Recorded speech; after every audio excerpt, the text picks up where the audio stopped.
जो लोग समझते हैं कि रुद्राक्ष धारण कर लिया तो सन्यासी हो गए या सन्यास लेना है तो ही रुद्राक्ष धारण करना चाहिए, ये वीडियो उनकी ही गलतफहमी को दूर करने के लिए तो बने रहेंगे इस वीडियो के एंड तक और जानेंगे कि रुद्राक्ष के क्या फायदे आपको हो सकते हैं और रुद्राक्ष के क्या फायदे मुझे हो रहे हैं। नमस्ते, मैं हूँ नीरजा और आपका स्वागत है आपके अपने चैनल योगा विद नीरजा से। रुद्राक्ष भगवान शिव के बहुत करीब है और रुद्राक्ष पहनने वाले भी उनके बहुत करीब महसूस करते हैं। शिव जी को रुद्राक्ष बहुत पसंद है, इसलिए रुद्राक्ष की एक अलग ही महिमा है।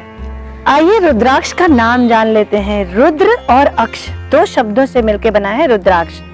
रुद्र मतलब भगवान शिव का नाम है और अक्ष मतलब आंसू, भगवान शिव के आंसू है वो रुद्राक्ष है।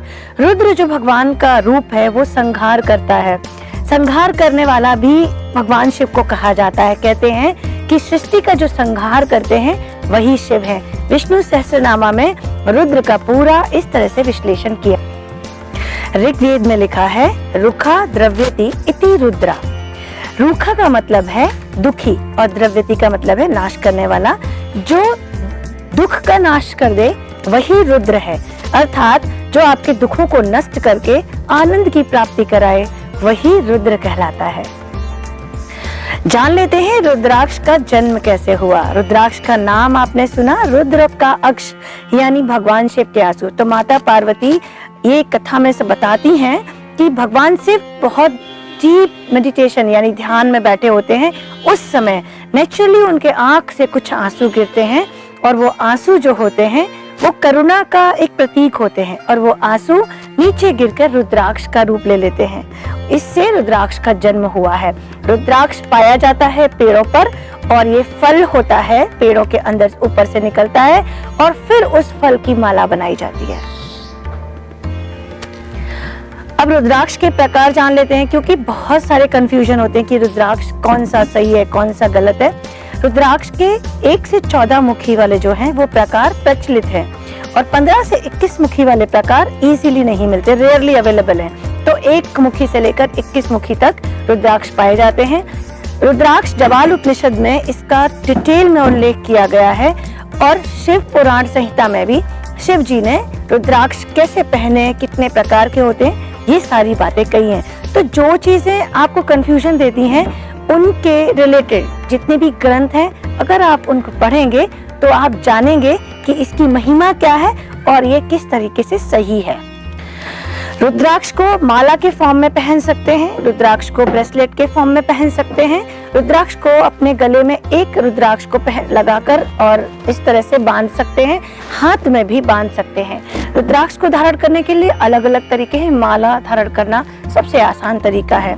माला 108 मोतियों की ही बनी हो, यानी रुद्राक्ष के मोती 108 होने चाहिए, वही माला सिद्ध होती है। रुद्राक्ष के फायदे जानेंगे तो बहुत सारे फायदे हैं। कोई कहता है कि रुद्राक्ष को पहन के सन्यासी हो जाते हैं या सन्यास लेना हो तो रुद्राक्ष पहनना। हाँ, रुद्राक्ष के आध्यात्मिक बहुत सारे फायदे हैं। हम शिव जी के करीब अपने आप को पाते हैं। हम ध्यान में जब बैठते हैं तो जो रुद्राक्ष पहनता है उसको उसके कायदे कानून यानी के नियम का पालन करना पड़ता है, तो आपका मन वैसे ही स्वच्छ हो जाता है। आध्यात्मिक लाभ के साथ साथ आज हम बात करेंगे जो आपको साइंटिफिक लाभ है, आपके शरीर से लाभ है, थेरेपेटिक लाभ है, उनकी बात करेंगे। तो क्या है थेरेपेटिक लाभ, देख लेते हैं। ये प्रोटेक्टिव फील्ड की तरह काम करता है। आपकी जो शील्ड, शरीर को जो नेगेटिव वाइब्स हैं उनसे बचाने के लिए प्रोटेक्टिव शील्ड का काम करता है। इससे जो वो पॉजिटिविटी को अट्रैक्ट करता है, नेगेटिविटी को आपसे दूर करता है। यानी अब खुद से देखेंगे जो लोग रुद्राक्ष धारण करते हैं और सही मायने में उसका पालन करते हैं तो उनका एक शील्ड बन जाता है, जहां नेगेटिव वाइब्स, नेगेटिव पीपल या नेगेटिव सिचुएशन उनके ऊपर हावी नहीं होती हैं। तो ये इसका बेनिफिट है। कंसंट्रेशन पावर बनती है, पीस एंड हार्मनी को ये बिल्ड करता है, मन की शांति को स्थापित करता है, स्ट्रेस को कंट्रोल करता है, जिससे एंजाइटी, डिप्रेशन जैसी जो सो कॉल्ड बीमारियां हमारे बीच में हैं वो आपसे काफी दूर रहती हैं। मतलब बहुत सारी चीजों में आप बच सकते हैं। तो स्ट्रेस जो है हर एक डिसीज का रीज़न है। तो स्ट्रेस से आपको बहुत सारी बीमारियां होती हैं, सिर्फ स्ट्रेस एंजाइटी नहीं, इसके अलावा जो बहुत सारी हार्ट बीपी की जो इश्यूज होते हैं, कोलेस्ट्रॉल का इश्यूज होता है, ये सारे इश्यूज होते हैं। तो स्ट्रेस जैसे कंट्रोल में रहेगा, आपकी बीमारियां भी वैसे वैसे कंट्रोल में रहती हैं। चक्र को बैलेंस करता है ये। आपके शरीर में एक प्राणिक ऊर्जा होती है, उसको रेगुलेट करने के लिए चक्र होते हैं। आपने भी सुना होगा कि आपके शरीर में 7 चक्र होते हैं। तो सारे के सारे चक्र आपके शरीर के किसी न किसी एरिया से रिलेटेड होते हैं, किसी न किसी सिस्टम से रिलेटेड होते हैं, और उसको जब बैलेंस मिलता है तो एनर्जी बूस्ट होती है। एनर्जी बूस्ट होती है तो आपका सिस्टम अच्छा होता है और आप हेल्दी बनते हो, बीमारियों से दूर रहते हो।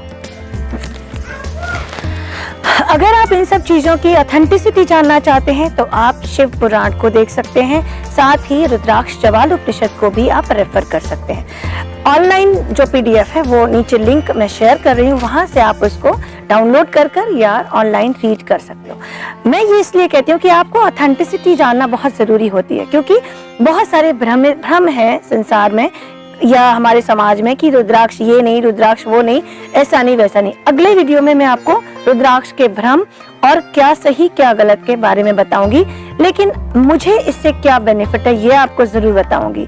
किसी को थेरेपेटिक बेनिफिट्स हैं, मुझे वो तो है ही, साथ में मुझे आध्यात्मिक बेनिफिट्स भी हैं, क्योंकि मैं शिव के से अपने आप को कनेक्ट कर सकती हूँ, क्योंकि मैं रुद्राक्ष धारण करने के सारे नियम कानून पालन करती हूँ, इसलिए ये मुझे भगवान के बहुत करीब ले जाता है, मेरे आध्यात्मिक वृद्धि करता है, मुझे मेडिटेशन में सपोर्ट करता है और मेरे मन को पूरी तरह से शांत करता है, जो कि अध्यात्म के मार्ग पे बढ़ने के लिए बहुत ही ज्यादा जरूरी है।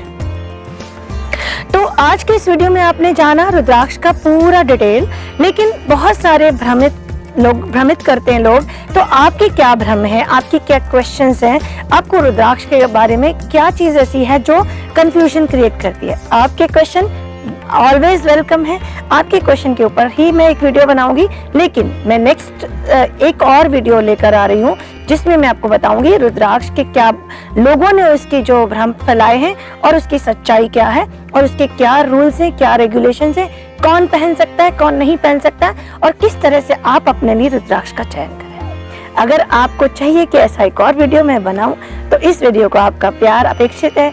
आप प्लीज लाइक करें, शेयर करें, सब्सक्राइब करें और लोगों तक पहुंचाएं। अगले वीडियो में आपसे फिर मुलाकात होगी, तब तक के लिए नमस्ते, जय हिंद, जय भारत, हर हर महादेव।